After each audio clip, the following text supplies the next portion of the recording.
People's Executive. I will take the apologies and any declarations, and I've got a couple of comments I would want to make before we move into the meeting proper. Do we have any apologies? Yes, Convener, we have apologies submitted from Michael Rollo, from Charlotte Larkin, Parent Representative, and from Joel Snedden, Pupil Representative. Okay, thank you. Councillor Kerr. Councillor Bundy. Right, thank you. I just want to firstly acknowledge that recently, following the announcement from the Scottish Government, the authority has won the bid for £23 million, a leap bid to increase the capacity around Carngrange School to make it multi-campus, and we really see that's a really exciting opportunity for the service in developing that ASM programme going forward and giving a good quality learning environment. So that will be a really good project to be taken forward. You'll also be very aware from the recent press release that Robert Naylor, the Director of Children's Services, has retired. And I won't say too much just now, as there will be a special full council before the end of November, and that will give people opportunities to say the tributes at that point. But wanted to acknowledge from this committee and thank him for all the work that he's done over the years for the service, particularly acknowledging the fact that we've reached the best of attainment. And I think that's been tribute to his leadership as well as the leadership team. We do, however, have Mr Greenhorn with us, and this is Mr Greenhorn's last committee, Education, Children and Young People's Committee, and I wouldn't want it to pass without acknowledging the work that he's done, having joined the authority in 2003. Firstly, he was in the finance team. He then moved over to education and became the custodian of all things finance within education and children's services. Over the years, he has done a fantastic job, and I think this is probably the first meeting that we don't have an early years expansion update. We've lived that for the last 5 years, but managing that particular programme and the rollout of it, particularly the new builds, Gary has kept us on track and indeed helps us deliver it on time, and so good. A tribute to him for doing that. Gary's also been involved over the years in the new build schools, such as Denny, Falkirk High, St Mungo's, St Bernadette's. I think there's one I've missed. Kinnaird, and Madison. So he has led in all of those projects around that, the design and the finance team. Also helped to deliver as part of the team in the Connected Falkirk, which was significant to this authority, and that we were rolled that out just before COVID came along, and I do believe that has a significant impact on us being continuing the attainment levels that we have there. So Gary, I really do want to wish you the very best of luck in your retirement. I know you've got lots of exciting things planned, but just want to thank you for all the work and the contribution to the service over the years. Thanks very much, Convener, it's appreciated. And thanks to all the members of the exec, because it's made my job easier to get the support from our teams, from you, both past and present, and it really is appreciated from the bottom of my heart. Thank you. Gary won't be disappearing until near the end of the year, so you will get the opportunity to speak to him personally, I'm sure. But I just wanted to say that we will miss Gary's very robust reports. You knew I couldn't get away without making comment there. Oh.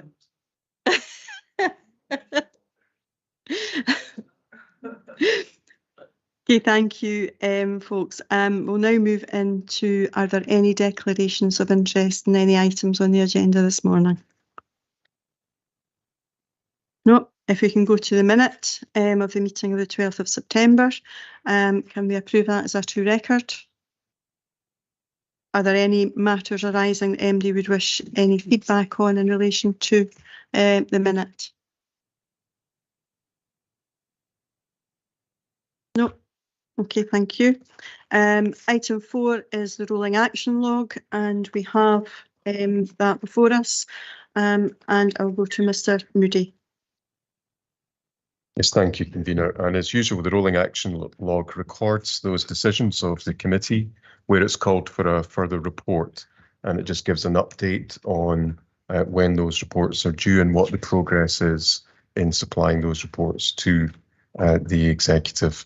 And where there is a date that hasn't been able to be met, there are an explanation provided in the comments column. The rolling action log is for information only, but it is available for members to ask questions.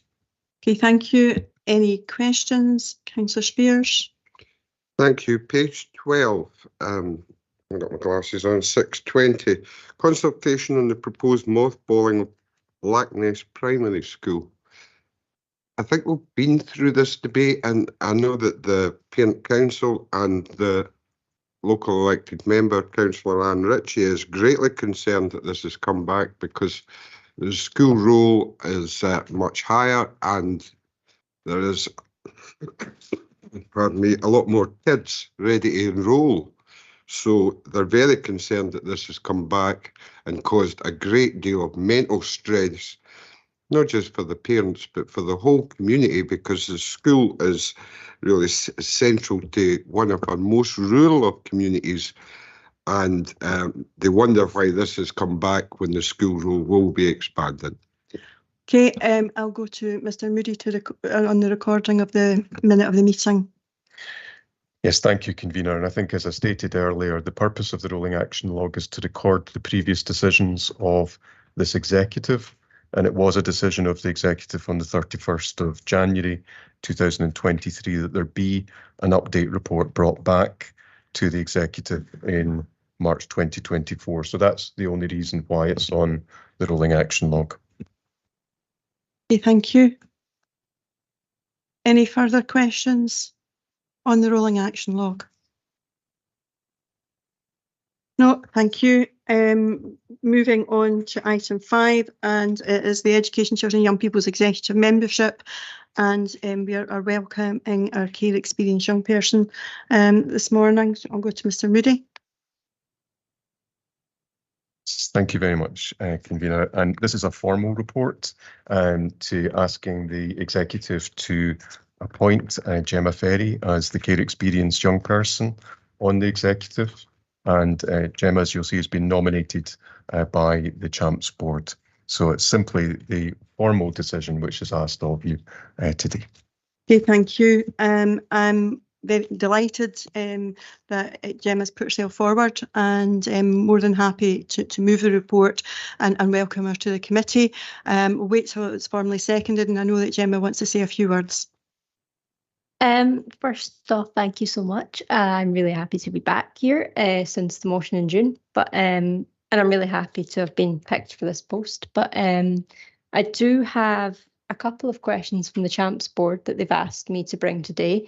The first one being, as we have a couple of CHAMPS who are learning note taking at the minute, and all of the CHAMPS board are interested in this meeting, would it be possible if them and our staff come be an audience to the room of the meeting, as it would be great for them to learn note taking in an environment like this, and also just out of their own interest, it'd be lovely if they were here.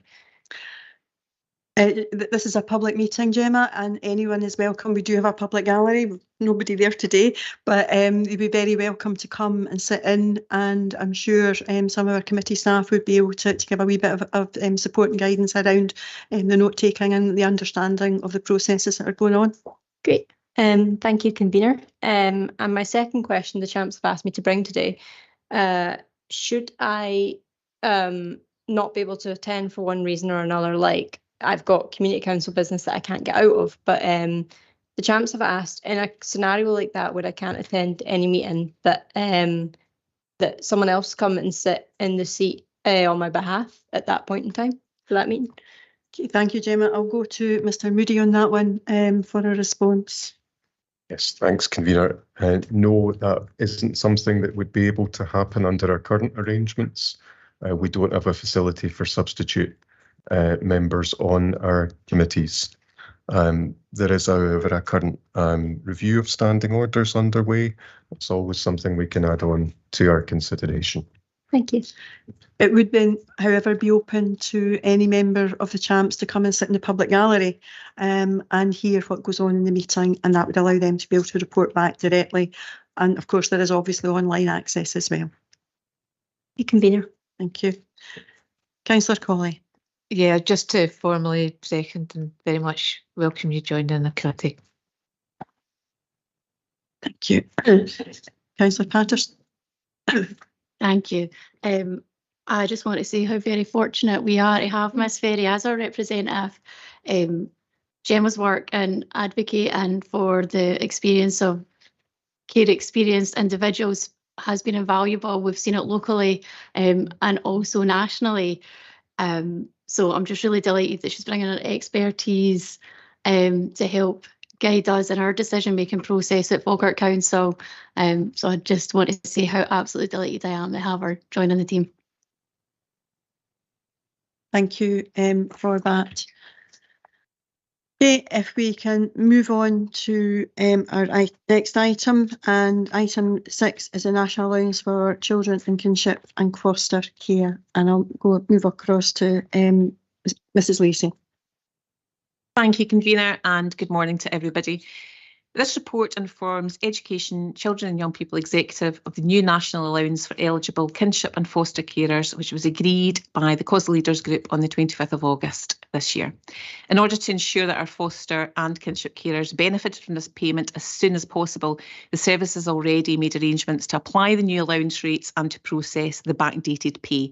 The recommendations are noted at section 2, and committee is asked to note that additional funding from Scottish Government is being made available, which is sufficient to cover the additional costs. And on this basis, note that Falkirk's implementation of the new Scottish Recommended Allowance for Eligible Kinship and Foster Carers, and to agree that Falkirk aligns the local age ranges with the nationally applied ranges within the Scottish Recommended Allowance, effectively combining the 5 to 10 age and the 11 to 15 age ranges into one standard age bracket. Background information is contained in section 4. Of particular note, there has typically been variation across the country regarding the amount of allowance that's paid to carers. The introduction of the Scottish Recommended Allowance provides a recommended allowance that all local authorities must pay as a minimum, although they can choose to pay more. The minimum level will be kept under review at a national level. Where local authorities are already paying above the national minimum allowance, it is expected that this will continue, so that eligible kinship and foster carers currently in receipt of that allowance will not be worse off because of the new commitment. So this is the case with one age band already applied in Falkirk. We pay more currently in one age band, and we will continue to do so until there is either a change nationally or locally in the amounts applied. Both kinship and foster carers receive other payments throughout the year, and these are outlined at Appendix 1. Foster carers also receive weekly fees which reflect their experience and skills. Our kinship and foster carers are affected by the cost of living crisis alongside everyone else, and this year Falkirk Council provided a 5% uplift in fees to help mitigate some of the impact that was applied earlier this year before we were aware of the new allowances. All new kinship carers are offered a referral to the income maximisation team at the time they become kinship carers, and this offer is repeated at the annual financial review. A review of the potential foster carers' finances is part of the initial assessment process, and wherever need arises, an offer of a referral to the income maximisation or debt management team is fulfilled, and that can happen at any time. The Scottish Recommended Allowance is intended to cover the cost of supporting a child, such as clothing, food, after-school activities, etc. The Scottish Government has identified £16 million of funding for the introduction of the new Scottish Recommended Allowance for 23-24. It's been modelled using current local authority expenditure on children in kinship and foster care, including informal kinship care expenditure, and the most up-to-date data from the Children's Social Work Statistics 21-22. Like many local authorities, Falkirk Council currently use 4 age ranges, and we've provided in a table at 5.5, which shows the differentiation of the payments of allowances.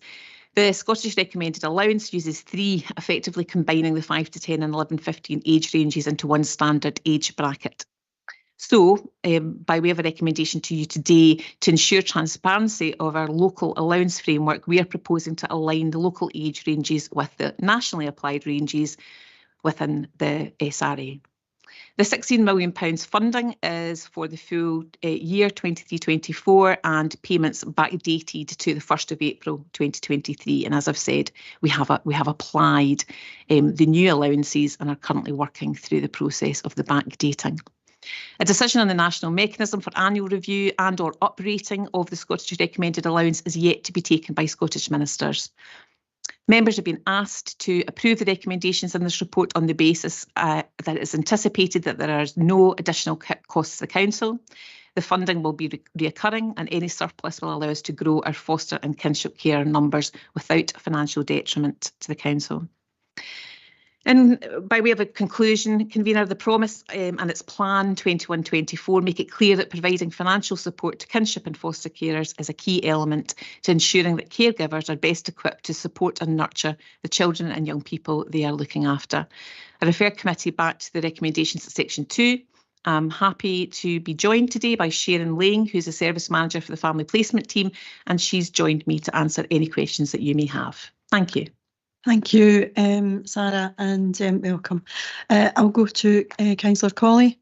Thank you. In supporting the recommendations, I think we need to start by recognising the amazing work that Falkirk foster carers do in supporting children and young people in our district. And I think we've all heard a great deal from foster carers in the area recently, and I think that they do some absolutely amazing work. And I also want to take the opportunity and to say to recognise the committed and expert staff who are doing so much in supporting fostering for Falkirk's children and young people. I know we've all listened to the foster carers in Falkirk with the challenges they face with cost of living, and I think it's a real challenge across the piece. And I'm delighted that this new rate has been agreed nationally. I know from Sarah Lacey and from Councillor Meikle-John that this has been a long time coming. It's taken many years to get to this point, and it really is a good news story. And I welcome the additional funding from the Scottish Government to achieve this, to enable us to deliver improved rates for our foster carers and to backdate it. And I think that it was really important. And thank you to Sarah and her team, and obviously the finance team as well to get those monies backdated.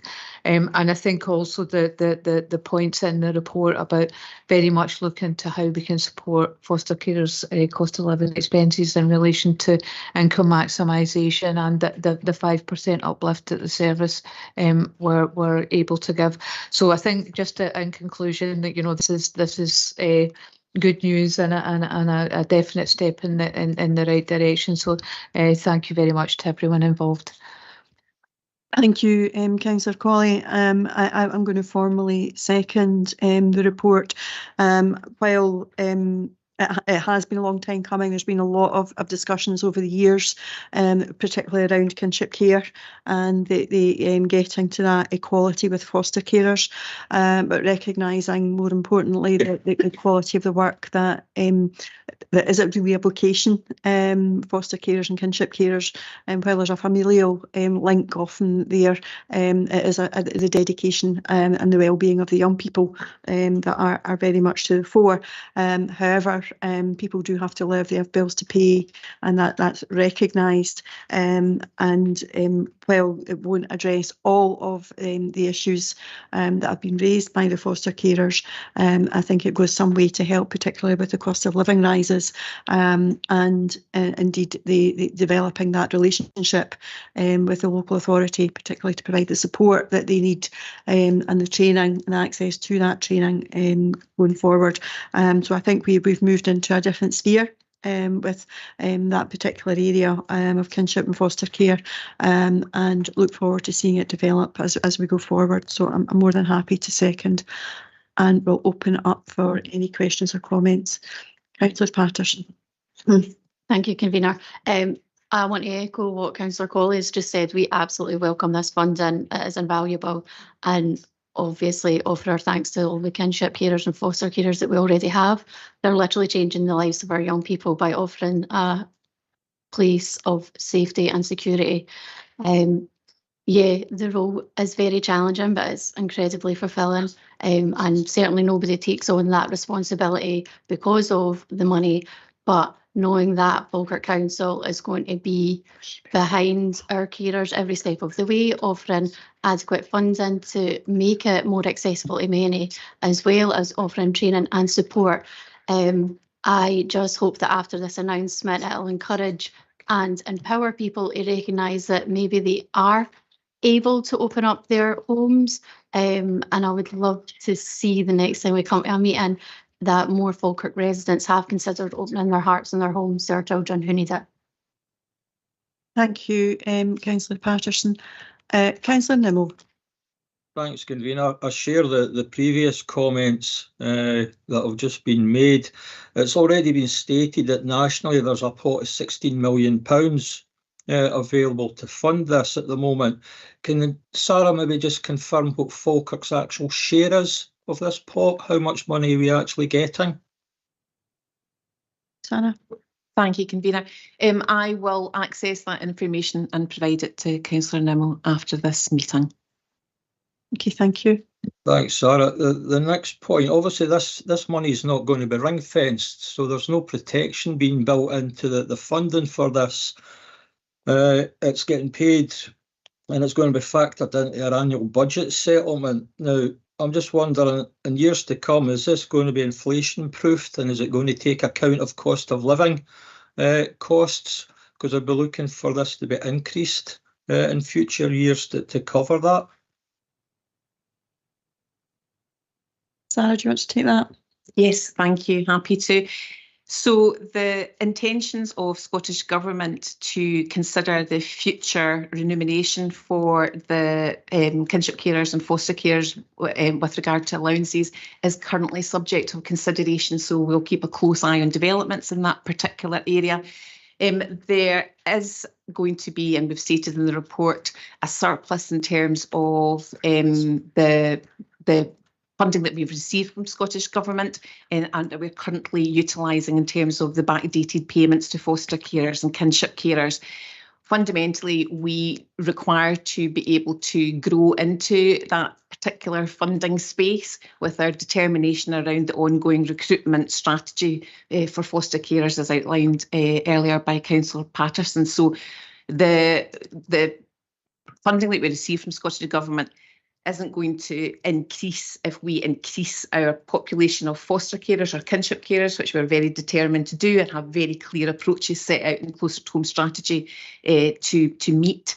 So we absolutely need to make sure that we're keeping scope within that funding to be able to quite dramatically increase our numbers of foster carers and kinship carers. And just following on from Councillor Patterson's comments, if anybody is even just giving thought and early consideration to their interest in being a foster carer, then the family placement team has lots of information available online, and we're really happy to support, as I said, that very early conversation and to be able to explore with any potential carer what that might look like for them and the support they would receive from the family placement team alongside the financial remuneration that's available. Thank you. Thanks, Sarah. I mean, there's obviously a danger with this money being included in the normal financial settlement and the way that the council finances are going as far as cuts are concerned. I'd be looking for some sort of guarantee that this money is not going to be subject to future cuts. It's a very important service, and it's a very important item of business that we're dealing with here. And our kinship carers and our foster carers deserve to have this money protected for the future. Can you maybe comment on that as well? Thank you, convener. The council is very supportive of Closer to Home's ambitions to very much grow our kinship carer and foster care population. I think what this allowance does in terms of the kind of standardisation of a minimum allowance that must be paid really reinforces the position that we need to be able to sustain the budget that goes with that growing population of kinship and foster carers. So there would be confidence in that space, I think, with the whole support that sits around our strategy around Closer to Home. Okay, thanks, Sarah. Thanks, convener. I would also say that we need to be careful in not sending mixed messages to government, because there has been a lot of criticism around ring fencing and restricted funding, and asking for local government to do what's right. And this is one of those areas that we will do what's right, and make sure that we do continue to fund that particular area, because it is a growing area. But that's, you know, we need to be careful about just those mixed messages around ring fencing. We can't ask one and not the others. I've got Agnes. Yes, I'm Agnes Mullen. I'm one of the religious representatives. I would just like to know how many children are in care at the moment, and how you identify the need for them being put into care in this area.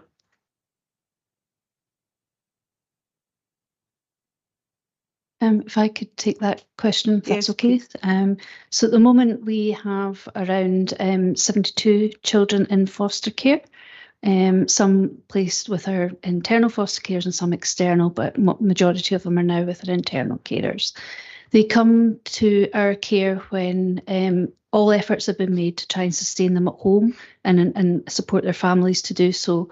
But when it becomes unsafe or untenable, the decision is taken that they need to come to be looked after elsewhere. We would always look to family first, and we would look for kinship carers. If there isn't suitable family available at the time, then our next step would always be look at foster care, and we would always try to keep them with our local foster carers so that they can maintain their contact with their family, their school, their community, and their friends. Once they are in our care, it doesn't stop there. Our teams work really hard to try and sustain families to have children returned home where it's safe to do so. Thank you. Thank you. Can I ask one more question? How do we find out about this, the recruitment of carers? Is that, I know you said it's online. Could you maybe let me have a note of that, the online bit, so that I can pass it on? Thank you.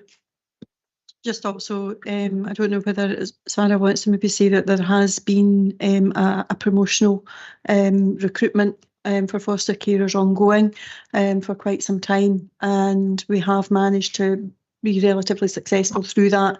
But it's something that periodically comes up through the council website, through the council's comms, etc. Where, you know, we ask people that are interested to get in touch, and there's various initial programmes around those initial conversations, and to allow people to learn a wee bit more about the role and what it entails. Okay, I've got Councillor Murtagh, then Councillor Hannah. Thanks, convener. And I would echo the previous comments of all speakers about how valuable a role and a service that our foster carers do. And I think that we did hear a lot from foster carers recently. And one thing that came across loud and clear was how important the family setting is, and that the children which are within their care are part of their family, and they're providing not just a caring environment that meets certain needs, they're providing love, and that is a wonderful thing, I think, to aspire to and to encourage, and definitely I think we all send that message if you are thinking about it, to get in touch. But I think one of the issues that was brought up within those meetings was about the situation where, when it comes to holidays, and very much that foster carers, as we've heard, never would enter this for the money, but that they very much would wish to take the children that they care for on holiday with them as part of their family. and that while they're entitled to respite care and would never say that anybody who needs that respite care shouldn't seek to take it as is their entitlement, which absolutely would be encouraged, that when that happens, if they do take respite care, there are those who are providing respite obviously are paid for doing that from within the budget that we currently have within to fund us. And one of the asks that came forward from the foster carers was that, given that there will be additional costs for them to take those children on holiday with them, as is encouraged to do, that perhaps if they do that and don't take that respite care, that the portion of the funding that's already allocated could be reallocated to them. And I know that that's a complex issue and needs consideration, but I just wanted to raise it today to say that's something that's come across. I think it would be within the current budget envelope and not need a specific decision about the finances, and to say, if that could be considered, because it's something that's been brought to us, and I think it'd be good to raise that publicly so that we can say, no, we're listening and putting that forward. So I just wanted to ask you if that's something that we can consider formally, and just have a look at. Thank you.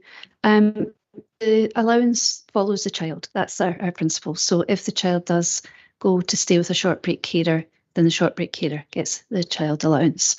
In recognition that and an encouragement to take foster carers to take the children with them, they get double allowance at the start of the summer. So they will get 3 instead of 1 allowance, and that is to support carers to take the children with them on their holidays. I do recognise that some of the costs don't stop because the child is moved to stay with somebody else for a fortnight, and it is something we have given commitment that we will review. Thank you. Councillor Hannah. I think I would just reiterate all the comments that others have made about the importance of foster carers and the fantastic job that they do. Like others, I have met with some and heard the stories. They've got very big hearts. I'm very glad to hear that the situation is one where the move towards a national allowance, which is a good thing to have that common allowance across all foster carers. I'm glad to hear that there will be nobody who will lose out as a result of the change. But can you give us some assurance as to what proportion of foster carers will get an uplift? Is it the majority? Are there some who are not getting any uplift? And is there some way of giving a little support in that situation? Councillor Hannah, there is one age band where there would not be an uplift. Everybody else will get an uplift. Off the top of my head, I'm sorry, I can't tell you the numbers that are involved in that. But we are absolutely committed to no detriment. So while there is one age band who are already getting higher than the national allowance, we will not deduct that. But I can come back to you with the figures for each age band. Thank you very much. Thank you, Convener. Thank you. Councillor Spears. Thank you. I have a couple of questions. I was wondering if you could, and my first question is if you could expand on the statement that every effort is made for children taken into care, that kinship carers for child is fully investigated and intimated. I think you said that you, first of all, would make every effort for any child before they went into care to see if you could get kinship care for them. Can you expand on how you do that? And my second question is kinship care payment. Does that also include people who look after children, like during school holidays, to allow the parents to continue to work? Thank you. If I could come to your second question first, Councillor Spears, that wouldn't account. There'd be no payment to families in that situation. The kinship care allowance is paid to children that are looked after and accommodated, and they have to meet that criteria before payments are made. To turn to your first question, immediately we already, when we're working with families, we start to identify who in their family network is able to support them before we get to the stage of thinking that they might need to come into our care. So we'd already asking mums, dads, is there granny, auntie, who's around that could support, perhaps take the child to school in the morning if mum and dad have got 3 or 4 children they're trying to get organised. So that work starts at the very, very beginning. Once if the situation deteriorates and we have to make that decision, then we would be asking the family members that we immediately know if they are able to support the child, and we would undertake an immediate assessment of that, where we establish through our partners with police and health and our own records if there is anything that would suggest that it wouldn't be a safe place for that child to stay in that emergency basis. Further to that, we also have a third sector partner who provide family group decision making, and they also take the opportunity to look even wider and try to make further family connections if that's not something we've been able to achieve. Even if a child were in an emergency placement and going to foster care, again, we would, even though it was an emergency, we would still look for family in that immediacy, and if they weren't available, afterwards, we would continue to ask and search far and wide for family members who may be in a position to care for the child. Is this a new thing? No, this has been our policy and our good practice for a very long time. How many years?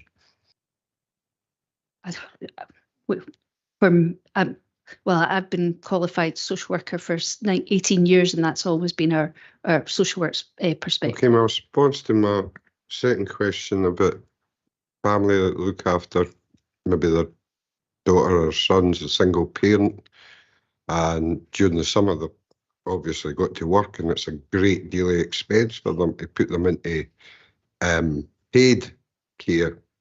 But if their family's willing to help, they don't get any of this payment. So if you're working and you've got kids, you're disadvantaged here.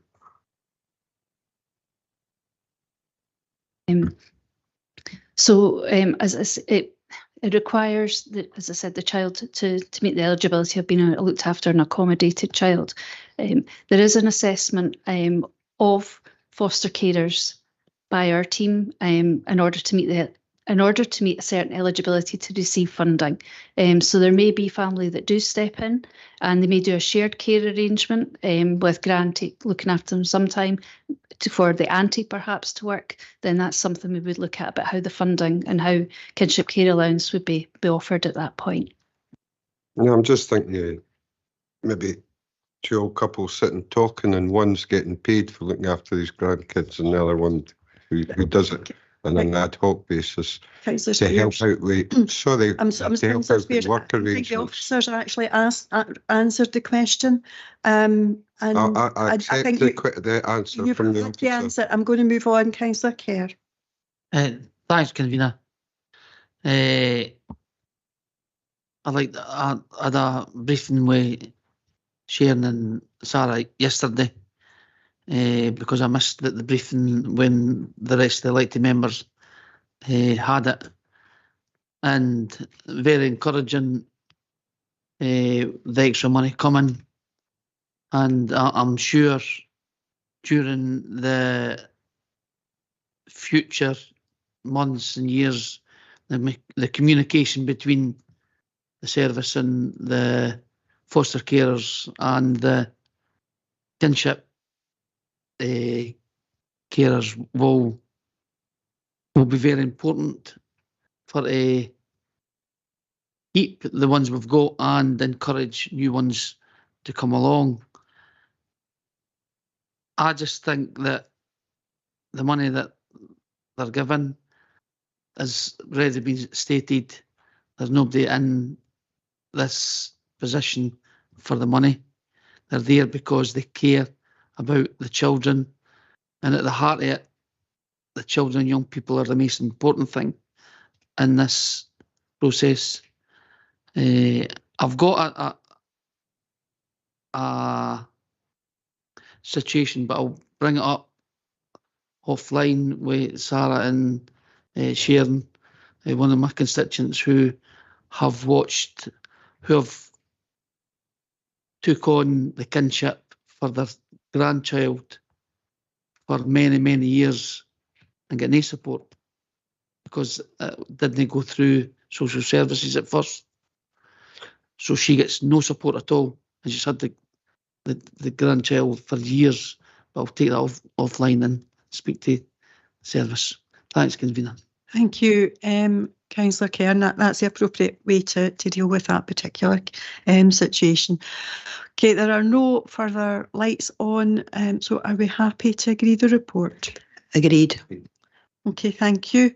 Moving on to agenda item 7, and it's support for children seeking asylum or fleeing war in the Ukraine, and it is with Sharon. Okay, thank you very much, convener. Purpose of my report today is to provide you with an update following my previous submission, which came to committee on the 21st of March 2023. I would ask the committee to note our recommendations, which are to note the content of the report and the progress made to support the children and young people, and to recognise the continued financial pressures on children's services in providing accommodation to children seeking asylum in the absence of family-based foster placements. The previous report set out the challenges that we've faced in meeting our statutory responsibilities, and at that point there was a discrepancy of funding from what we received from the Home Office and our care costs, and at that point there was a shortfall of £353,000. I was very grateful for the committee in agreeing that we could recruit 2 social work assistants to ensure that we met our statutory duties, and that these posts were to stand for 2 years. Okay, so since the report, I submitted the report, we now have 13 young people who have come to stay with us through the National Transfer Scheme. I submitted the report, there was 12, and that's just to give you an illustration of how quickly the rota is moving at the moment and how unpredictable it is. So because we have also 4 young people who have come to stay with us following living in a dispersal hotel in Falkirk, we now have 17 young people that we are providing support and accommodation who are currently seeking asylum. As noted in the report, there has been a a legal challenge, and that plus a review of the rota has meant again that the rota is circulating quicker than was previously. If I could just move on now to speak about the situation in Ukraine. Our resettlement team is currently supporting 50 families, which includes 52 children, in both permanent accommodation and in the Welcome Hub. And we have 90 children from Ukraine who are within our education from nursery through to high school. The situation with the funding for that is that due to the careful management of that, we believe that money will be able to provide the service through to December 2024.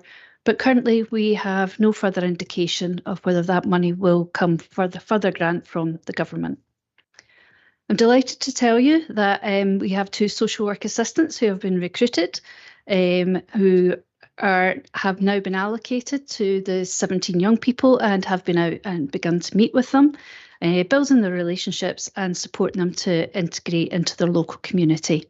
And that has taken some pressure off of our locality social workers, our initial response team social workers who were filling that gap alongside all the other pressures upon them. The figures that were provided were when we were considering at the point of the report that we were caring for 16 young people, and you will have seen from the report that with those 16 we are looking at a shortfall of 416,560. Obviously, again with a further arrival last Friday, that will increase again.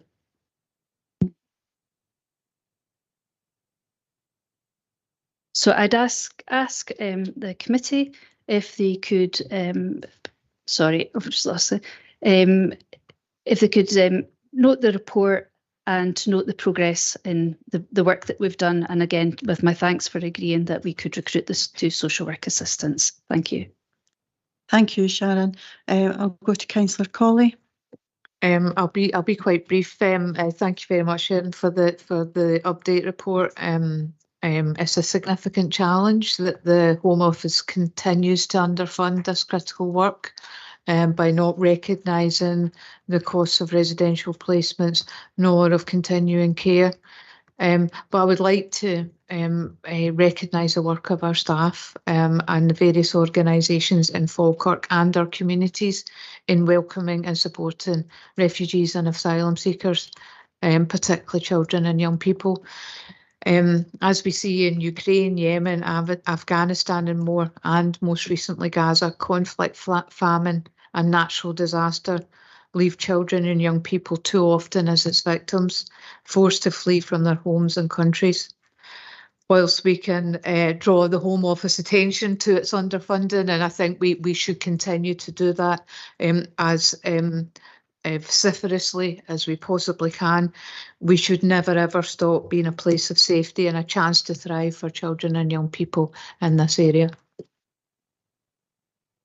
Thank you, Councillor Colley. I'm happy to second the report and indeed recognise the huge amount of work the staff have done under some very difficult circumstances and some harrowing stories around how these young people have come to Falkirk.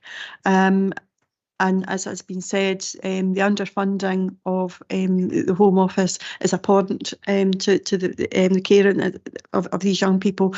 But again, as like other local authorities up and down the country, we've stepped up to make sure that the young people are safe, secure and cared for appropriately, and therefore are able to go through that healing process and start to thrive and look to the future.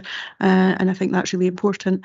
But we should never forget that the underfunding does put pressures on the council elsewhere, and we need to continue to press for that to make sure that we do get the appropriate funding from the Home Office going forward. But I think the important thing is to make sure that the young people are at the centre of this, and given their at times some horrendous experience and the journeys they've had to get here, we have taken up and stepped into that duty of care, and I thank staff and all of those that are supporting them to do that. I'll now open it up for any questions or comments in relation to this report. Councillor Kerr. Yeah, thanks, Convener. With regards to the young children come from Ukraine, I met one last week in one of our schools. I only say what school it was in case it identifies the child, but happy young fellow came here, couldn't speak any English at all, and very at home in his surroundings, and I'm sure that's what we've tried to do with all the children that have came, and as a council, which has already been stated, we were quite happy to take as many children as possible, and as Councillor Colley says, all the different aspects of the humanitarian crisis all over the world, the people who aren't at fault are certainly not the children. So the more we can support them going forward, the better. Thanks, Convener. Thank you, Councillor Kerr. I've got Councillor Nimmo. Thanks, Convener. Just a couple of points. It's already been stated that we have 90 kids in education at the moment. Do we have enough English language teachers to cover this additional classroom?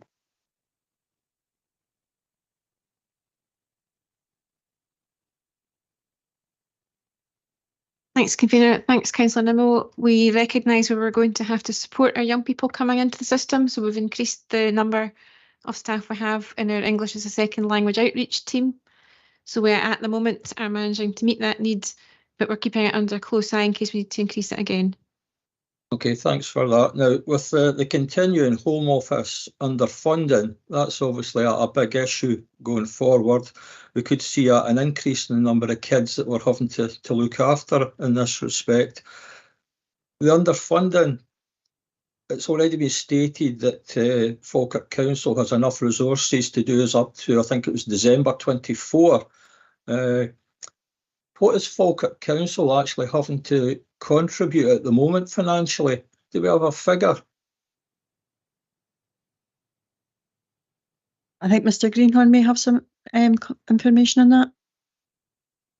It's a really good question, Councillor Nimmo. Firstly, the figure that we have is certainly what is set in tablets of stone is the grant money that we've got from the Scottish Government via the Home Office.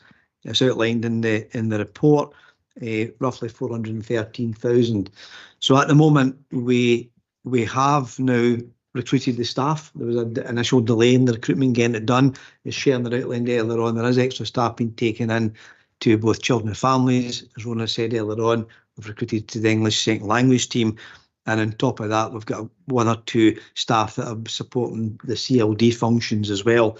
So at the moment, we're still trying to look at the overall cost. Some of these payroll costs have still got to come through in the next month or so. But we're quite confident that based on the current projections, that the money we have got will last us, as you said quite rightly, to December 24. However, that's based on the current estimates, as we said earlier on, and as Councillor Kerr outlined, and as Sarah outlined, the numbers do change, and they're based on the current numbers. You are correct. There is 90 young people currently in our establishments, 5 in early years and 90 in both primary and secondary settings. There was 97, but again, it's fluid. 7 of those young people have then moved on elsewhere. So you're absolutely correct. We've got 90 within our current schools. We're looking at it very closely. The next update report we give will give a more definitive position in terms of our expenditure that we've incurred to date vis-a-vis the £413,000 grant income that we've got.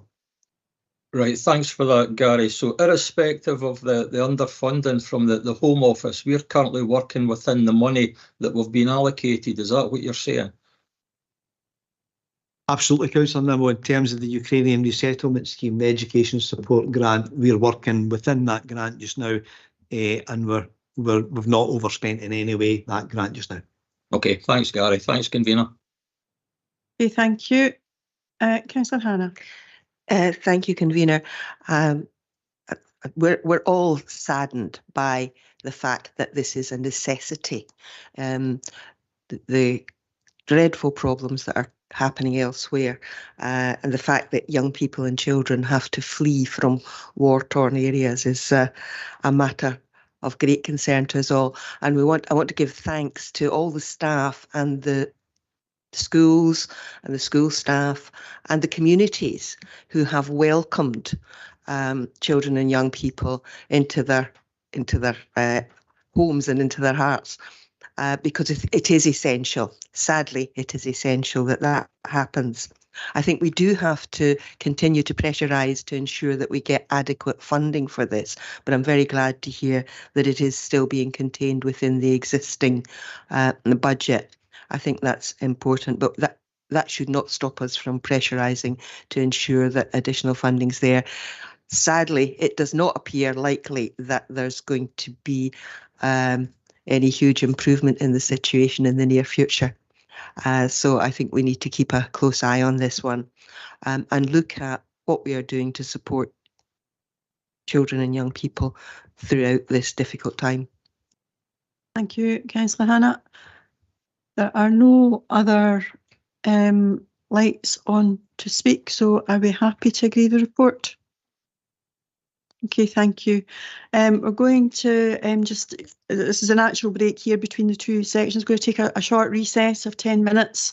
It would also give groups the opportunity to consider amendments which have been put forward at this time as well. But just to thank you to Sarah and Sharon for the reports today.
Okay, thank you, folks. I think we're all back now. Councillor Colley's not feeling too well, so I'm afraid she's had to go home.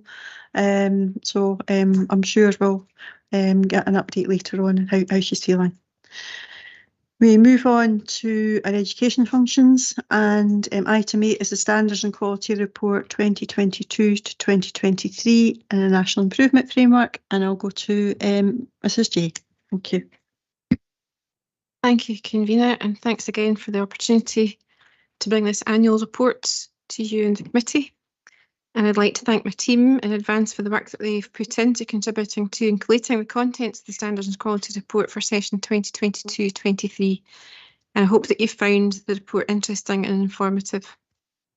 In the recommendations, you're asked to improve the final submission to the Scottish Government and the publication of this report on Falkirk Council's website. Sections 4 to 4.3 provide you with information and background to the Standards and Quality Report and its link to the National Improvement Framework, its function as part of the Education Division's statutory reporting requirements, and its purpose to provide summary information of progress and improvements made towards the 22-23 Service Improvement Plan. Section 5 notes that the Standards and Quality Report is a sample and summary of the totality of the work undertaken by the Education Division during session 22-23.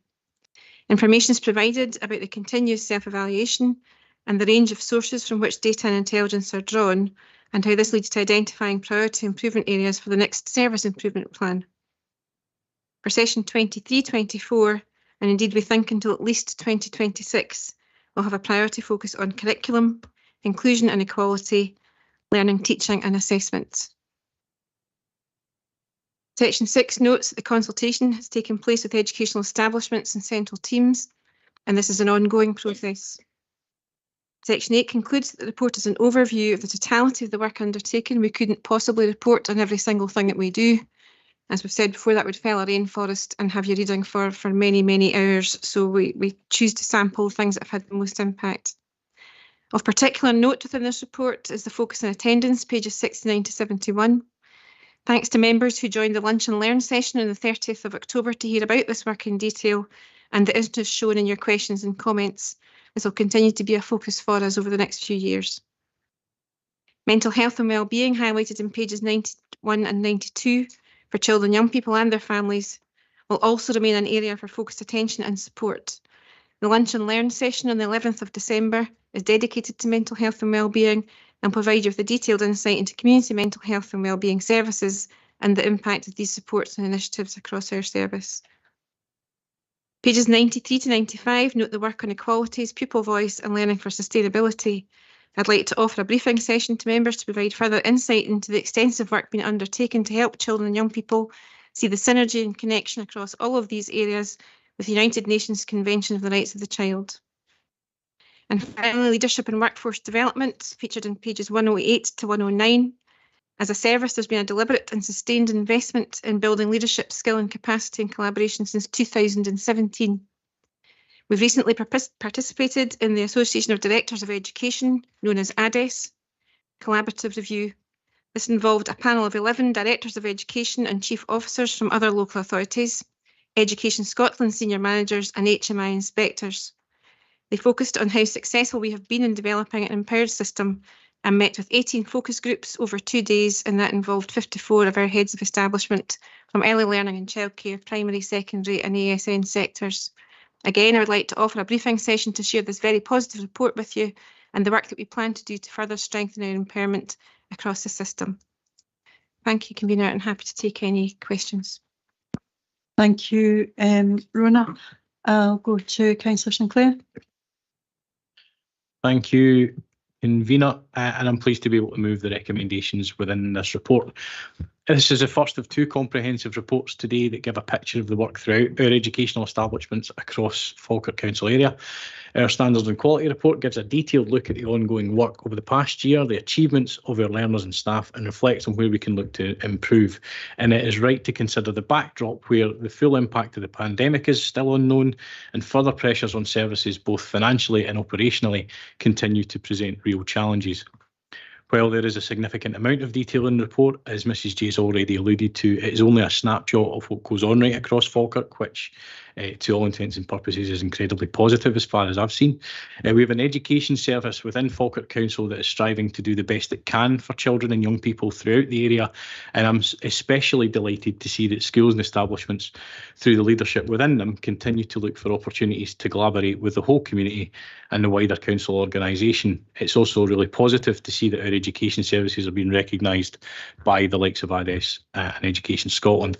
Recent meetings, for example, of heads of establishment, apart from being wholly positive, have provided a clear commitment to further collaboration.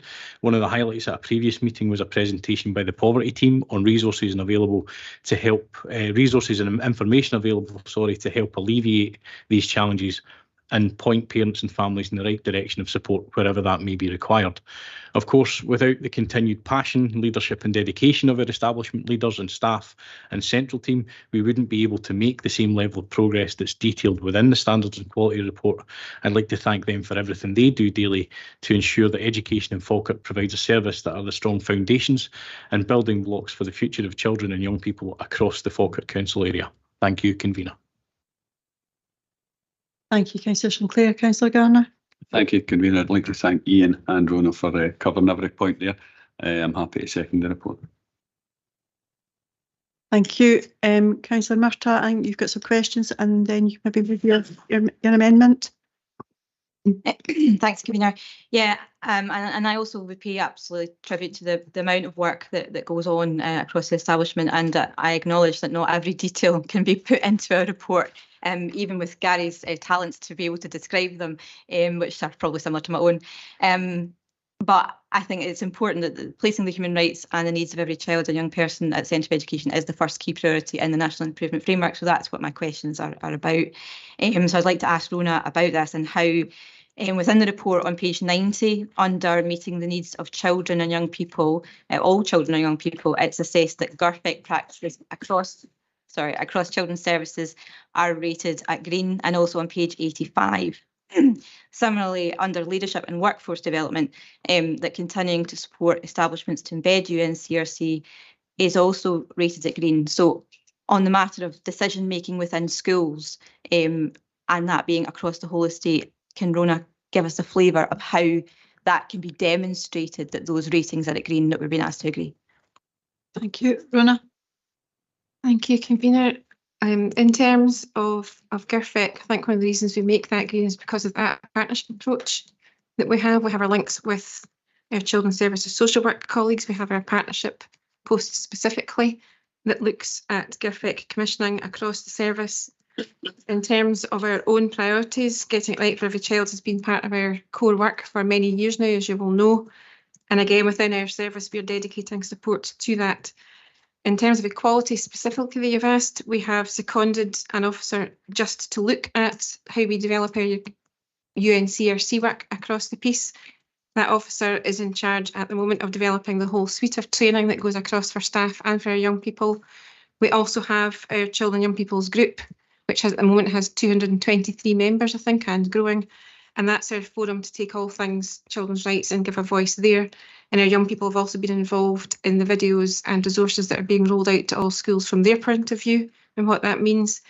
And I suppose of central importance to us at the moment is our Learning to Achieve strategy, which, if you've managed to read it, has developed from its 2012 forefather. And now in every section of that makes reference to the UNCR rights of the child in there. So it's a huge spectrum of work that we're doing. I suppose that's why I've offered the briefing, Councillor Murtagh. It's a very difficult thing to put into a report. And it would be important for me that if we do that for you, that we bring the voices of young people to that you hear from those who are doing the training and those who are doing the policy and development and strategy for the service. So I hope that gives you a flavour. It gives me a flavour, and I thank Rona very much for the answer. I know, and I can see from the report, that there's very excellent examples of work being undertaken in engaging groups of children in different ways, and I pay tribute to the work that's being done and acknowledge that. I think the difficulty, and when I come to move my amendment, is that in showing that those rights are universal, and the UNCRC being talked about and the embedding of it in Scots law, but the UNCRC was signed in 1990 and came into force in 1992, which was incidentally the year that I started in high school. So it does feel like a long time ago, and that we're we can have young people come to this committee and come to different groups.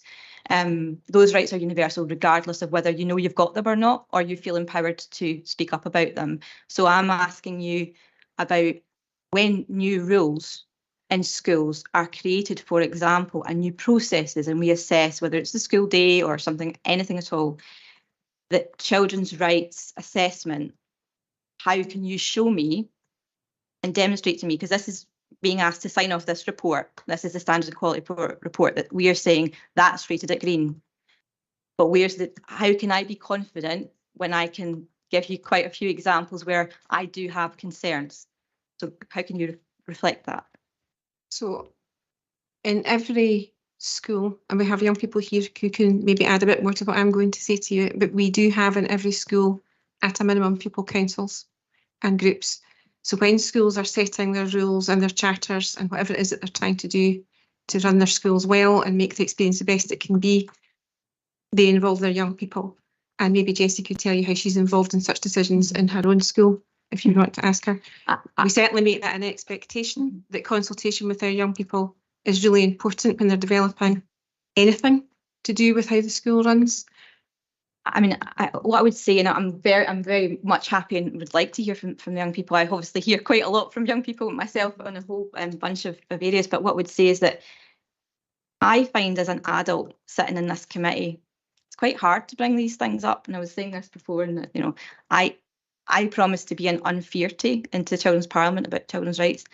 And even as an adult who's been a portfolio holder for education, it's really quite nerve-wracking to put your hand up and speak up about these things, because you know you're going to get criticism, and you know that you know it might be quite difficult. And when you're a young person, the peer pressure even to get out the door in the morning can be really quite challenging about a whole bunch of things. And many young people just aren't in a position, even if they really feel strongly, to want to engage or to come anywhere near a group or anywhere near a committee. And those children's rights are guaranteed just as much as anybody else who's able to speak up. And I think in particular in the matter of pupil councils, I think sometimes the kind of onerous application process, should I say, or the kind of things that you have to sign up to even get into those groups can be off-putting for some children, not all. So it's important that voices are speaking up for this whole, how is it embedded for every single child, every single rule. And I'll, when I move my amendment, perhaps elaborate on some of the examples rather than taking up more time and asking you questions. Okay. Yes, certainly. So is it, if it's been circulated, and I don't know if it's on the screen, it's a very simple amendment, which in effect I'm not contending that there's not good practice going on. What I'm saying is that to demonstrate that, I would like a report to come back. I welcome a briefing, but I would like a report. So it's on the screen. I can't read it from there. But that agrees that a report be brought back to a future meeting of this executive, which will outline how new and existing practices within schools are created, reviewed and assessed in cognisance of the articles of UNCRC and other human rights legislation, as UNCRC is on top of other legislation, and that reflects the needs of all children and young people. So that's what I'm asking. I'm not contending that if there are practices which I may have concerns about, that they haven't been through a rights-based assessment. What I will say is, and I've raised this as the equality and human rights champion of the council, that I have been asking questions over the last, well, quite a long time, but let's just say 18 months, and particularly since the start of the term, about how certain practices are assessed when they're brought in line with children's rights. And the reason that I'm bringing this up today is that I don't feel that I am satisfied that it's been demonstrated to me that when procedures are brought in, that they have gone through a children's rights process. And if after having several months of having asked these questions, it's not easy to demonstrate that to me, then I feel that gives me some concerns about what's in the report in terms of if it is the case, then I think it should be easy to demonstrate. And some examples might be where we say, okay, well, Article 28 of UNCRC, where you're talking about the right to dignity in school rules, when it comes to school rules and procedures, that if it's fine for a process to be, scanning a QR code to leave a classroom, to go to the toilet, to walk past corridors worth of locked toilets when you're desperate to go, to then come to the toilet where you're handed an iPad to fill in a Google form where you're not aware what will happen with that information, to then go to the toilet. If that is fine and it's been assessed as a children's right, fine, but demonstrate it that it has been assessed in line with the needs of the children. Similarly, I think there are concerns about when we make decisions about how long the school day is or how long lunch time should be, we're obviously prioritising the health and well-being of our children.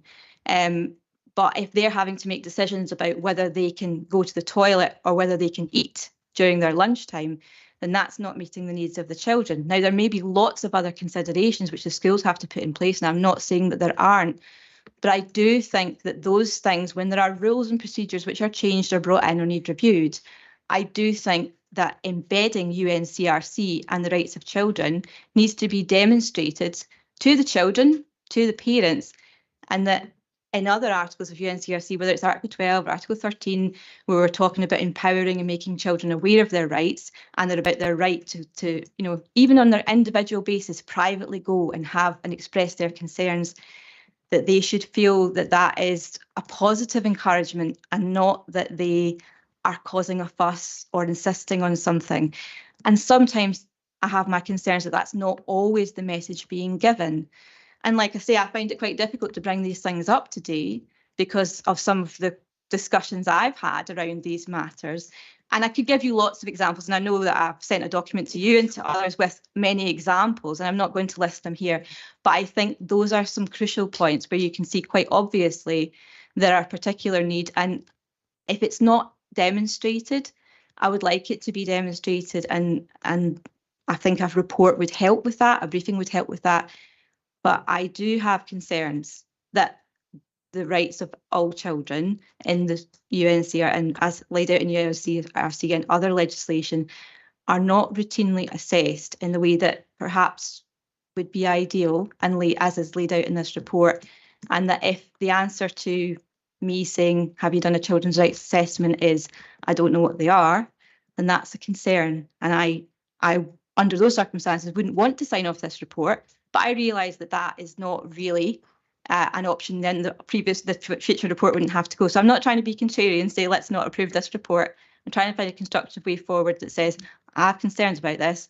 I have concerns about the way that children's rights are assessed within our schools in practice. And I would like more information to have it demonstrated to me that my concerns are unfounded. Thank you. Thank you. Is there a seconder? Councillor Steenbank? Yeah, thanks, convener. I'll be brief. I think as the Equalities and Human Rights Champion sort of outlined quite a few points, I think we've considered this and are happy to support the amendment. I think if we're to be successful with embedding the UNCRC and progressing a Scottish system that respects the right of the child and looks to advance, I think the work outlined in this report, and I also think the supplement of the amendment will help within that. I think the language around children's rights has managed to improve positively in the few years since I left school, and we have a lot of young people as well as council staff to thank for that, and I think they have better recognition of their rights. I'd like to thank Rona for a briefing session on this and the outline of the pupil voice within this report. I think it's an important framework, and I think this amendment will help supplement that. I'd also like to thank groups such as the Champs Board and Pupil Voice that I had the privilege to go and speak to a couple of months ago, and I think they've managed to teach, I think, elected members and council staff a lot about their relevant experience. I do have further questions, but I'd like to thank teachers, children's services and pupils for this report, and I think this amendment helps to serve the objectives of that. Thank you, convener. Okay, thank you, Councillor Steenbank, and I will come back to you in due course about the questions about the rest of the report, but maybe go to Mrs J if she wishes to respond to the amendment in the first place, and then I'll go to the portfolio holder. Okay, thank you, convener. Councillor Murtagh, I'm happy to report back to you. I think to report to committee would be difficult in terms of the breadth of the work and how to make that, as you say, evidenced. I would want to bring in the voice of young people, those who are delivering training, maybe people from schools who can tell you a bit about how they do that as managers and staff. And to do that in a report is probably quite difficult. However, a briefing, I think, would be able to fulfil that role to you. So happy to do that for you. And Councillor Sinclair, you want to come respond to? Yeah. Thanks. I don't disagree with the principle of further information coming forward. I find it difficult to believe that the full ask of what you're looking for would be able to be provided within what would ostensibly be a high-level report to committee. And I wonder if perhaps a more full briefing available to all elected members, because there is a significant amount of interest in the UNCRC, how that's embedded, and obviously in advance of hopefully it being embedded within Scots law at some point. I wonder if that would be more of a compromise to bring it to all members as a briefing, perhaps a larger session. And I wonder if Mrs. Yee would be able to perhaps outline maybe what, further kind of what a report would look like as opposed to a full briefing session. I think in terms of a report, it would be difficult to capture the voices that you would want, the evidence for. You're looking for absolute evidence and demonstration of, and reports are reports. I think it's always brought to life better when you can speak to people or hear from them in person, and I would prefer to do that. It would also be easier to show you the scope and the scale of the training that we're developing, the work that we're doing across equalities and human rights across the collaborative. We could hear from people there. However, if you wish a narrative to go with that briefing, then I can certainly provide backup narrative to go with any briefing session that comes.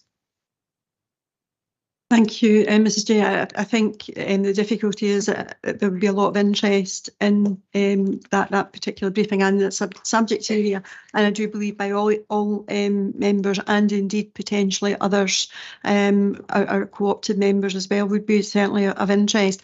I don't think we'd be able to do that justice solely by a report in committee, as we have business to get through in the committee, and I think we could spend at least a 2-hour, if not a 3-hour session on that particular item independently of that, and maybe it is a case of there is a short report that is brought forward to the committee, but we have to remember this is a decision-making body, and it would really be for information as much as anything.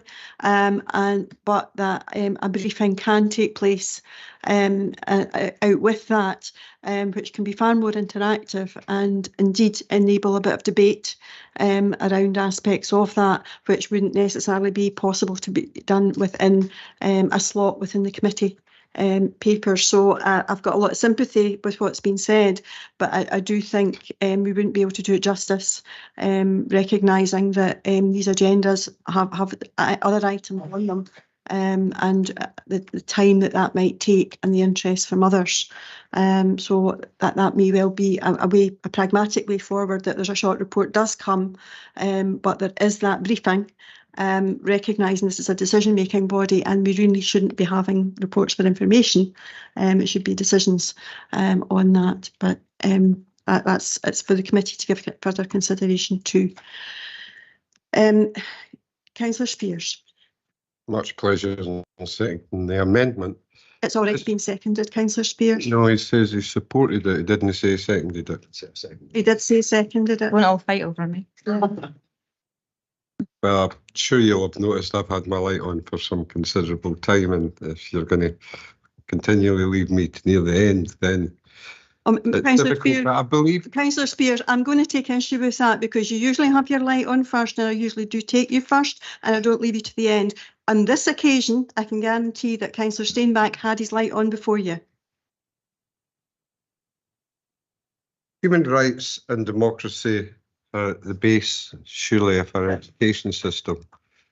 So I would recommend we bring back a report, because we need to see that report, and that report needs to be in writing. And hopefully everybody will support that report, because if they're not at the basis of our education system, then we have trouble. Thank you. Councillor Nimmo. Thanks, Convener. Just a couple of points to make. This is obviously a very important report, and I'm just wondering, has this gone to scrutiny? If not, why not? Mrs. Jay. Thanks, Convener. Councillor Nimmo, we've not been asked to take this report to scrutiny before, but there would be no problem in doing so if people were interested to spend more time on it. I think because of the implications that's tied up in the report, it should really go to scrutiny first for them to look at it and make whatever comment that they might have. It might help things moving forward. Is there a full EPIA to support this report? Not for this one, Councillor Nimmo, because it's a retrospective report. It's not a plan or a change to anything. It's just reporting on what has been. So we haven't for this one, no. Right, okay. Well, I would have thought again that an EPIA would have been needed to support something like this because of the implications tied up in the report. It's already been highlighted the possible human rights issues tied up in this. And just personally, I think the world's gone mad when a kid needs to get a QR code just to go to the toilet. I think that's ridiculous. Thanks, convener. Thank you. Councillor Nimmo, we can refer this on to scrutiny, but it would come here first. It wouldn't just automatically go to scrutiny. So that is open to the committee to do that. Well, convener, nobody's mentioned it up until now. That's why I've raised it, because I think it's very important that scrutiny have access to these reports before it comes back. Mrs. J, you want to comment on that? We're in danger of getting ourselves tied up in knots by having reports coming back and forward to this committee and not actually being clear about our role in the decision maker. Yeah, as I said at the beginning, this is a statutory report that comes annually to committee for approval before it goes to Scottish Government. And I said if members want to refer it on to scrutiny for further discussion, I have no problem at all with that. Happy to do that as suits members. I think we don't have we haven't had practice in sending things to scrutiny. I think it would be a good idea to do that and allow the Scrutiny Committee to look at it in more depth. I have no issue if there's a general feeling of that. But I'll go to Mr Moody for confirmation. It's maybe just a reminder, convener, that we do have the Standing Orders Review at the moment, which is looking at the differing roles between the executives and the scrutiny committees. So maybe rather than innovate on practice, just now we maybe wait the outcome of that, which is reporting to December Council. And I think that's one of the issues that's already been the subject of discussion. Okay, I'll go to Councillor Murtagh in relation to her amendment, having heard what's been said. Thank you, Convener. I think it's been constructive, and I have attempted, whether I've achieved it or not, to be brief in the preamble of not rehearsing some of the arguments which indeed Mr Moody has said there about whether it is appropriate to have this report to scrutinise. If we're asked to agree it, which is what we're asked for a decision, I don't want to be picking through every single thing in it to say, let me scrutinise it, and perhaps it could go to scrutiny first. But I think one of the things in not wishing to hold up this report is I'm aware that the second report isn't really allowed to proceed until this report is agreed. And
Mr Moody. So that doesn't need it added into the amendment or anything. So Convener, I think, Convener, sorry, I never moved anything about it going to scrutiny. I mentioned it, but that was all. I would have thought that the author of the report and your administration might have sent it to scrutiny before it came here. But obviously that didn't happen either. That has not been the practice in the past, Mr Councillor Nimmo. The reports have always come in front of committee, but it is open to the committee if we wish to send it to scrutiny, and that is still available to us. But I'm going to ask Mr Moody to come in. thank you, Convener. And yes, there was a reference to the potential for sending the matter to scrutiny rather than to a PDP. And as the convener correctly says, it's always open to the executive or the Education, Children and Young People Executive to refer a matter to the scrutiny committee. But I think, as we observed earlier on, there is the standing orders review underway that's looking at issues of what properly sits with the executive, what might sit with scrutiny committee as an alternative. So perhaps rather than innovating in practice in the case of this report, to maintain matters as they are, and as Councillor Nimmo, I think, correctly observes, there isn't a formal amendment or move that we transfer the matter to scrutiny in any event. The motion and amendment are as already moved. Thank you, Colin. Okay, Councillor Sinclair, did you want a couple of minutes? Yeah, just to have just to clarify a couple of things. Okay, if we can just take a couple of minutes to clarify a couple of things with officers, etc., and then we can come back.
Okay, thank you, colleagues, for that. I will now go to Councillor Sinclair to sum up. Thank you, convener.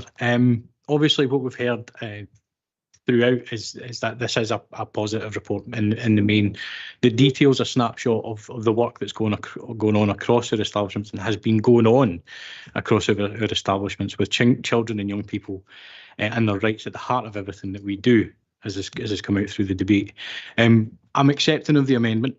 I think pragmatically it's a good way forward. But I have to reiterate, as already been said, that any report will be limited in what it can provide to the committee. But I think the enhancement of that will be a full briefing for all members that's informative and comprehensive, but that it will make things much clearer for members to reflect on and understand the tremendous amount of work that's going on throughout our establishments across the district on both delivering education, but in delivering the aims of the UNCRC. So yeah, we accept the amendment and go from there. But I think that's the pragmatic way forward, convener. Okay, thank you for that. In which case, with that amendment and the comments from the portfolio holder, are we happy to agree the report? Yes. Agreed. Okay, moving on, our final item, which is the forward look, and it's a National Improvement Framework Education Service Recovery and Improvement Plan. Go to Mrs. G. Thank you.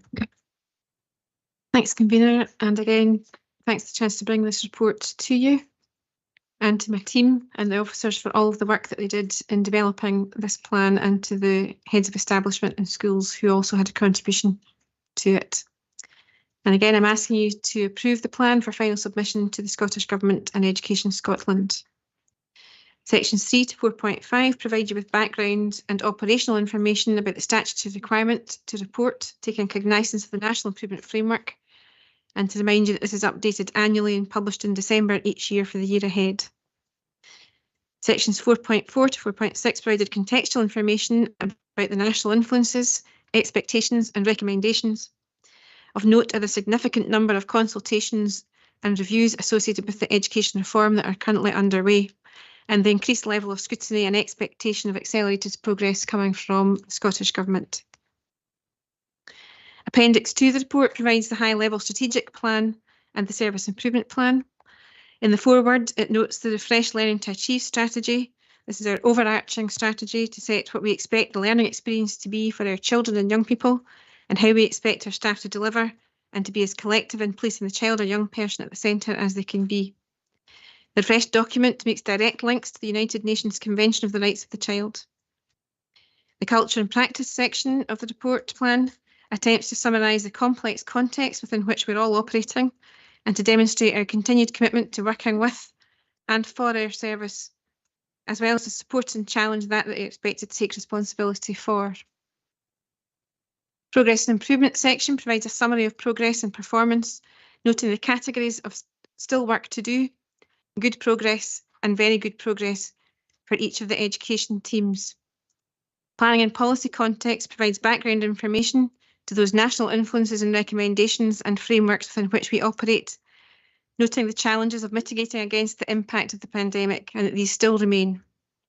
I'd like to reinforce to you again that the full extent of the pandemic within the system will not be known for some years to come. We're reckoning at least 10. And also to remind you that the only year groups within the system that did not have their educational experience disrupted are the current 3 and 4-year-olds in our nurseries and ELCs, and our current primary 1s and 2s. And whilst they may not have had their educational experience disrupted, they did have their early years development disrupted, and their experience and social interactions with families and friends disrupted. This section also provides additional information about how we deliver on the Scottish Attainment Challenge Framework for Accelerated Progress, and informs of the evaluation and benchmarking tools that we use and the local plans with which our work aligns. The strategic map at the end of this section provides you with the scale of all that we have to take cognizance of. Strategic plan sections set out the work that we do collectively as a service under priority headings of learning, teaching and assessment, inclusion and equality, and curriculum. When you read this section, you're asked to work down the way for each column. to note that we recognise the longevity of these focus areas over 3 years. The final section breaks improvement actions down to team level. This will be for the work of the ELC, Early Learning and Childcare, additional support needs, educational psychology and schools teams. And these will be the bits of information that we rag red, amber, green for you in our next report. Appendix 2 and 3 are the detail of our work around the stretch aims. We're pleased that the Scottish Government have recognised that 1 year is not a stretch aim and that we're now able to work across 3 years. We're also pleased that we are able to work within the attainment brackets of percentages, which is a much more appropriate and reflective way of how we work as a service. I hope you'll note our continued commitment to keeping attendance and attainment and the achievement of our care experienced children and young people as Score Plus stretch aims. This is being retained by the other 3 local authorities in our collaborative as well. There is an initial EPIA screening being done. It's logged on the register as 006110 or 00610 on the register. It's an initial EPIA because at this time all finances are managed within the budgets that we have. There's no impact or detriment to any of our employees and there's no recruitment requirements at this time. The conclusion of this report, as well as the national priorities for improvement that we take cognizance of, we also make sure that they're aligning with the Falkirk Plan priorities and the work of our Integrated Children's Services Plan. Thank you, Convener. Happy to take any questions. Thank you, Mrs. J. I'll go to Councillor Sinclair. Thank you, Convener. Again, happy to move the recommendations within the report in front of us today. Again, this is another detailed report in front of us on the work to be undertaken to further improve and boost recovery of our education service in line with national priorities, with the aim of raising attainment, improving attendance and enhancing outcomes for all children and young people. It's clear from the report that education, both locally and nationally, is facing significant change and challenge, as well as a great deal of opportunity. Of course, we don't want to stand still, and this improvement and recovery plan reflects the refreshed Learning to Achieve policies as well as the updated National Improvement Framework. Collaboration is obviously key to this work, as well as across the district. Work continues nationally with Education Scotland and colleagues within other local authorities, while working towards stretch aims that I'm pleased to see now cover a 3-year period until 2026. Of course, our education service continues to self-evaluate, and I've seen firsthand how our establishment leaders with our central team continue to drive forward improvement and do what they can to ensure we continue to deliver quality education for every child and young person in the area. Once again, thanks to our establishment leaders, teachers and staff right across the district for their continued commitment to improvement for our children and young people. Thank you, Convener. Thank you, Councillor Sinclair. Councillor Garner. Thank you, Convener. Happy to second. Thank you. Councillor Murtagh, do you want to move your amendment? Yeah, just on the amendment. So my amendment is effectively that, however, it's an insertion, it's not deleting anything else, that note that a full EPIA of this plan has been omitted from this report and should be completed and circulated to all elected members and published with the plan on the council website without undue delay, and that all future reports of this nature should be developed alongside a full EPIA as standard, which should be fully accessible to members of the decision-making process. So I understand what Rona has said in terms of the initial screening and the reference number given.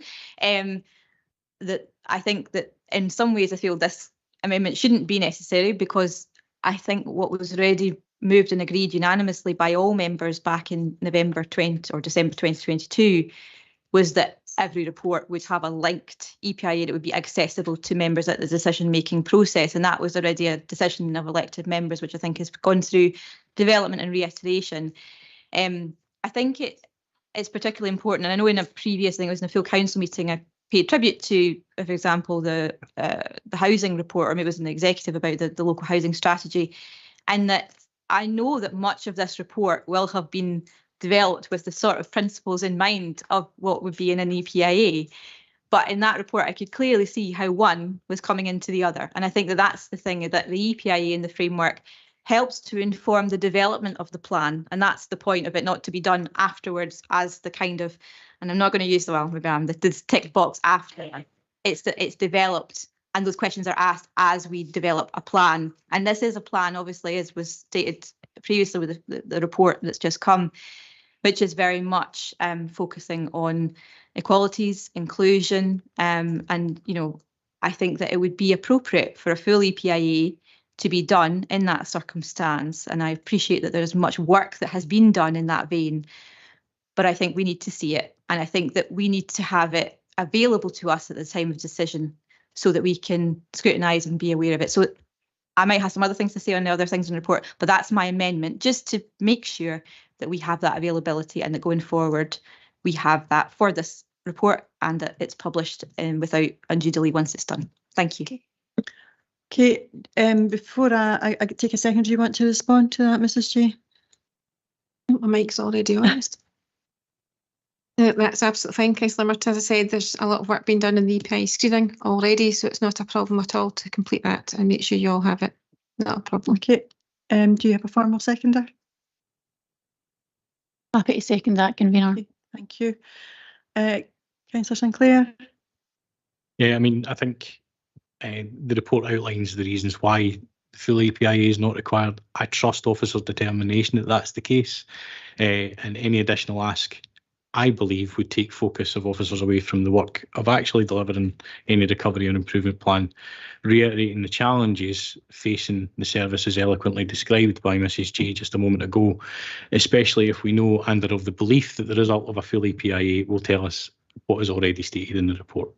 However, if members are determined for a full EPIA to be completed, then that will be the course of action taken forward. Thank you. Okay, thank you. I'll open it up now. Councillor Patterson. Just in response to what Councillor Sinclair said there, I hope that it's not the impression that we don't trust the inclination of officers, but I think what this is pointing out is that we shouldn't have to ask and we shouldn't have to put trust in or faith in that the information should be there at hand. And that's not just for this report. I think it's indicative. Quite often we're in meetings and we're having to ask for EPIAs. And I think that is the position of this council, that we shouldn't have to ask. They should be present for every report. So it's not that anyone doesn't have trust or faith in officers. It's that this is a piece of work that should be available to councillors at the time when it's needed.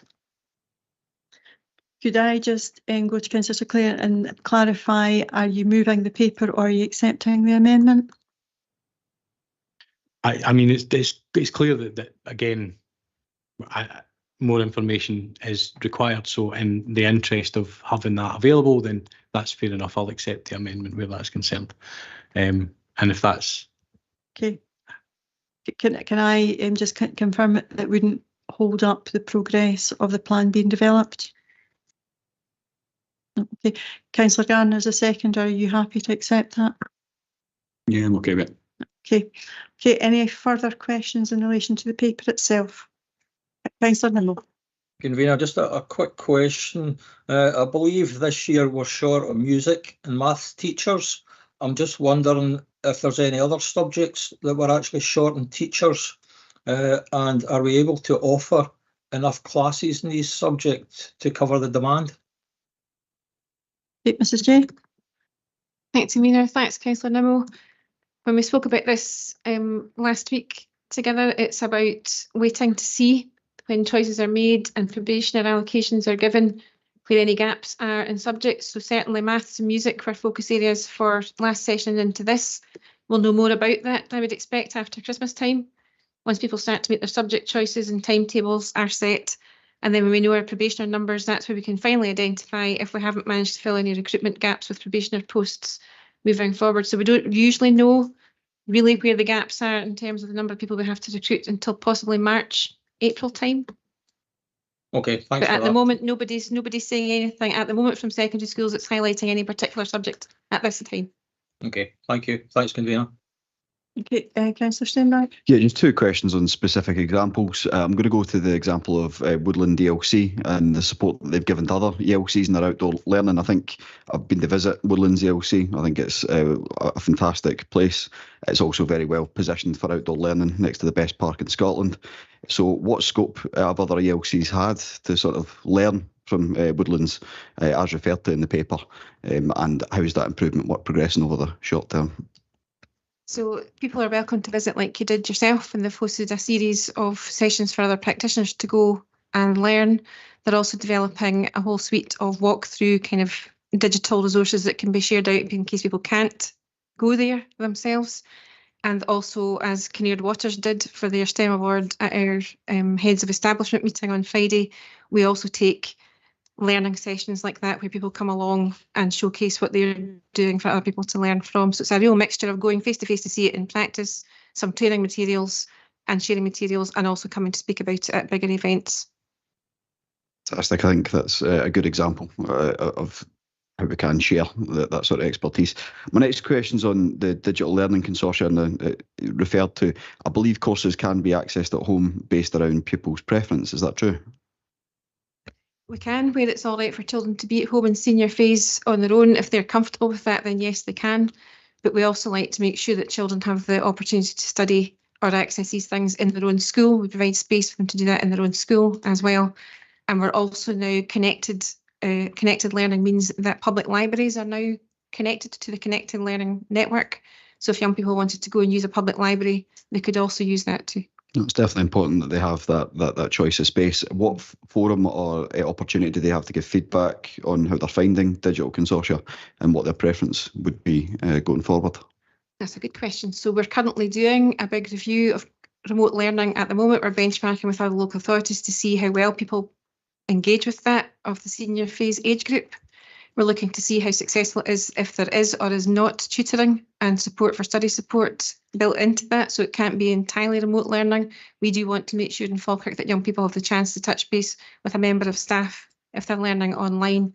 And we're currently looking to see if we're managing the right breadth of subjects and of course the right courses. There's a lot of advanced higher. Are we tackling the right subjects by remote learning?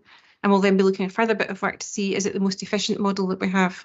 So we're still trying to keep that. The whole point of remote learning and the consortia is to give our young people the best choice, that nobody's disadvantaged, but you'll understand that comes with logistics. And at the same time, we're trying to look at the efficiency of the timetable and delivery of subjects which have got smaller uptakes and smaller classes.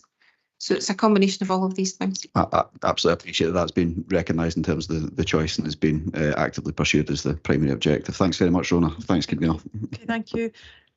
Councillor Murphy, do you have other questions? It was a question specifically on that, on consortia, and I think it's fantastic, especially the digital opportunities. I just wanted to clarify then, so for children who choose to study as a subject through consortia outside their current high school, is that an option for all of them? I mean, I know you're like, ideally there will always be circumstances where you want to be in face-to-face, but is that an option, particularly if there was travel difficulties for the children, or if they're maybe wanting to do more than one subject in that way? Does it open to everybody? At the moment, it targets young people who want to take a choice that isn't available in their own school. As we sort of further develop connected learning and remote learning to have a Falkirk prospectus, if you like, approach, that's the ambition eventually, that it doesn't matter where you go to school in Falkirk in the senior phase to start with, you'd be able to make choices in subjects you would like to take, as well as ones that are not available to you.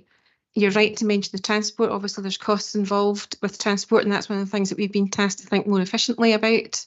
And there's also transports different for those who live in central Falkirk, where they're going, as opposed to those who are living in more rural areas of Falkirk. So these things are all sort of part of the package, but the ambition is that in time we're able to offer that choice to everybody, rather than just for those who can't access a subject they want to take that's not available to them. Okay, I'll pick up specifically with you offline, but it's just whether that clarity that if a child did and was currently accessing, for example, a subject or a series of subjects through consortia physically and travelling, and that was causing difficulty, they could ask whether they could do those digitally online, perhaps maybe even not from home, but in the school in which they are travelling from to, for example, then access it. That would be an option open to everyone then. Well, we would have to make sure that the member of staff who's delivering that particular qualification is live streaming, if you like. So at the moment, if they're doing that face to face, that might not be what they're doing. Okay. But if they were going to be accessing a hybrid system where some children were there face to face and others weren't, that would have to be planned with that. But there are possibilities. Well, I'll pick up Possibilities. specifically with you, but it's useful to have that out. And thank you. That's my question. Okay, as there are no further lights indicating wishing to speak, I'd be happy to agree the report. Agreed. Agreed. Okay, thank you. That brings us to the end of this morning's Education, Children and Young People's Executive. Thank everybody for their attendance, and I'm sure everybody will now be ready for their lunch. Thank you.